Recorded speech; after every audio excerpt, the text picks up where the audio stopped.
Over the last few days, some people have been saying how busy Maidenhead United Reformed Church is, with loads of people, loads of noise, loads of activity. I just want to say it's not. It's really, really quiet.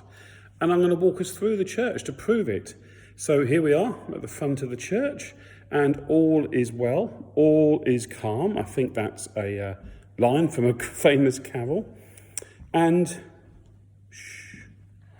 listen, it's just really, really quiet. So we're going to use this little prayer walk just as a bit of an opportunity to enjoy the moment. The church is empty at the moment. There's no people here. Actually, there's loads of things, as you can see. This pile here is all things that have been donated for Ukraine, and we don't know what to do with it because it's not what we've asked for.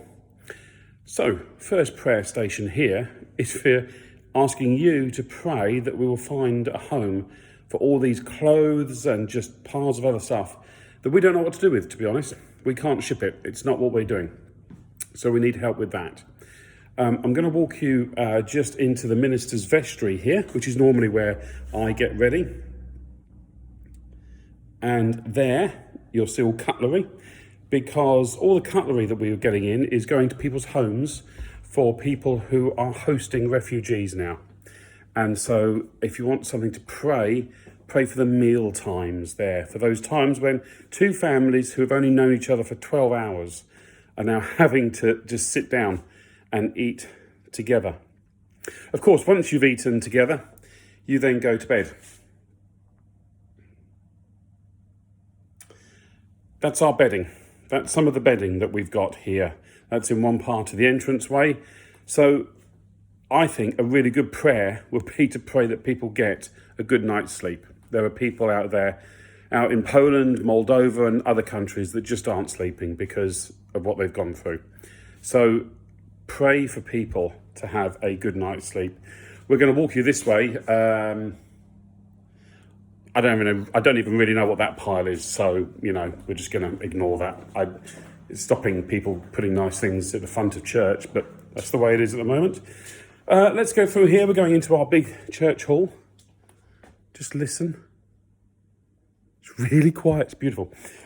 So here we've got medications, and most of it's already boxed up and ready to go. So pray for people's health, people who are travelling and haven't got even just things like headache tablets and things like that. So we need to be praying for people's health. This table's been insanely busy. That's the nappy table. And right next to it here, I'm going to stand here so we can see it. All of this here is all baby food. It's not all the baby food. You can't see most of it. It's hidden by a wall, and we'll show you the wall in a minute. We need prayers for the babies. We need prayers for the young children. How they are going to grow up with memories of this sort of thing, we don't know. So pray for the children, the babies. I think that's a really important prayer to make. We've got some boxes here that are all ready to go. They're all marked. I don't know what they are. Actually, I do. Some of them are toothpaste and toothbrushes and things like that. These boxes here, these are all sanitary products. And this weekend we're marking women. We're celebrating women. And, the distribution of these products is going to be so vital for those women who are struggling, who are doing so much, often without their husbands, because, of course, so many of them have been conscripted to go into fight. So it's a real prayer for the women who have fled, who thought they'd set up a great home for their family and haven't been able to.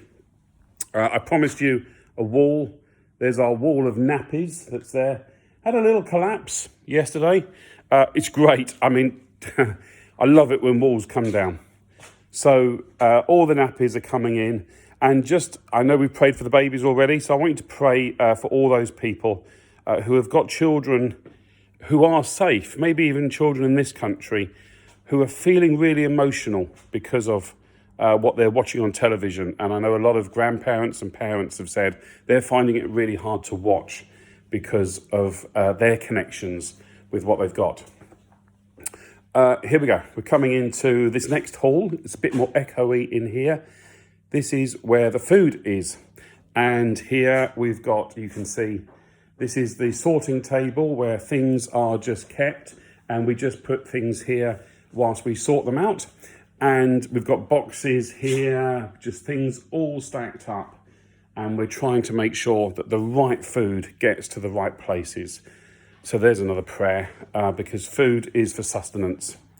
And I don't know what it's going to do to keep people sustained and energized in what they're going through. People who have fled Ukraine, also the people who are working with aid. We've been packing here and we've been trying to make sure we drink enough water and keep ourselves hydrated.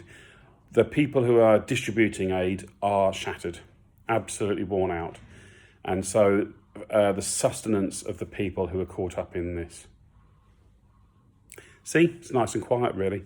In fact, 2 people have just arrived. They're not due here for another half an hour. People are always arriving early to get on with stuff and get stuff set up.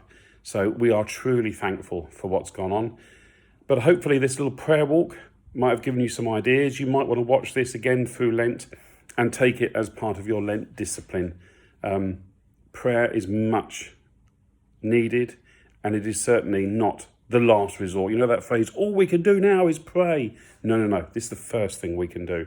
And especially if you're unable to be here helping, wow, by praying for us and all these things we've just walked round, hopefully this Lent will be a richer experience for you, and we'll be serving others as well. Thanks for watching, and God bless.